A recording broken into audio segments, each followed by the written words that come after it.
Tu as dû remarquer que le pervers narcissique est un animal qui a un besoin de contrôle incroyable.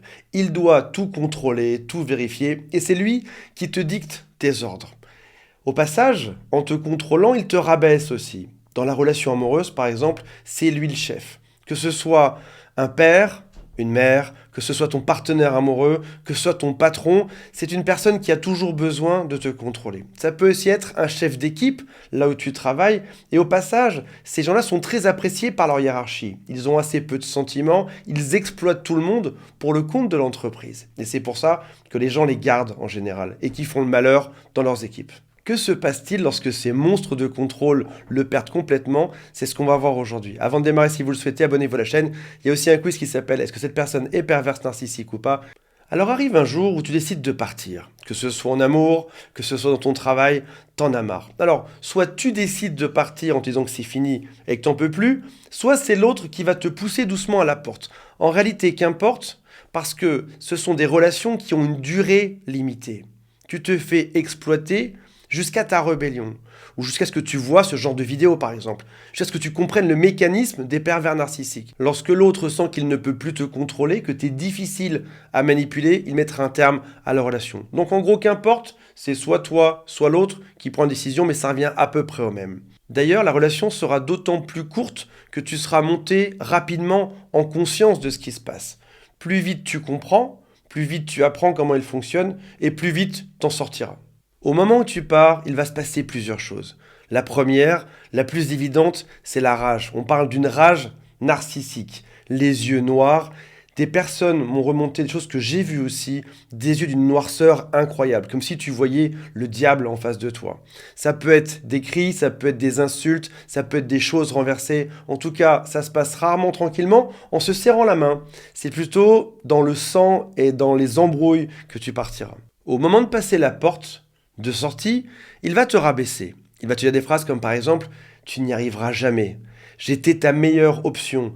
Tu vas regretter amèrement ta décision. Je ne suis pas sûr que tu vas y arriver tout seul. Ça va être compliqué là-bas. » En gros, il t'explique que c'est lui le chef, que ce soit encore une fois, relation amoureuse ou dans le travail, c'est lui qui contrôle tout. Tu avais de la chance de te faire maltraiter par cette personne-là, et si tu pars, c'est que t'es dingue. Il vaudrait mieux que tu restes et que tu acceptes sa domination à lui. Ce qui semble fou, mais dans sa tête, c'est tout à fait normal. Il y aura ensuite une grande campagne de dénigrement contre toi. C'est beaucoup de choses qu'il va dire sur toi, qui sont complètement inventées. Il fera même pire que ça. Il va dire l'inverse de ce que toi tu as fait. En gros, il va te faire porter pour responsable de ce que lui a fait. Si jamais il t'a fait un sale coup, il va dire que c'est toi qui as fait ce sale coup. Comprends bien ceci, plus ce sera injuste, plus tu auras envie de réagir, plus ça te fera du mal et plus ça le fera rire. On parle vraiment d'un diable. L'étape d'après, ça va être de te saboter. Ça peut être par exemple de t'empêcher de trouver un autre job. Si jamais il a dénigré ce que tu faisais, il peut tout à fait le dire à des concurrents ou à ses confrères. Dire attention, voici son genre de comportement. Il te fait même porter le chapeau de ce que lui a fait, mais ce qu'il veut, c'est qu'en fait tu disparaisses et que tu souffres le plus possible. Si jamais tu es dans une ville, il peut tenter de ruiner ta réputation auprès de tous tes copains. Il peut même être un très bon acteur, arriver en pleurant, dire que c'est atroce, tout ce qu'il a souffert à cause de toi. En gros, ce qu'il veut que tu comprennes, même après la rupture, c'est qu'il est tout puissant par rapport à toi. Heureusement, ça n'ira pas très loin. Il va tenter de te faire souffrir, de te faire galérer, mais c'est juste temporaire.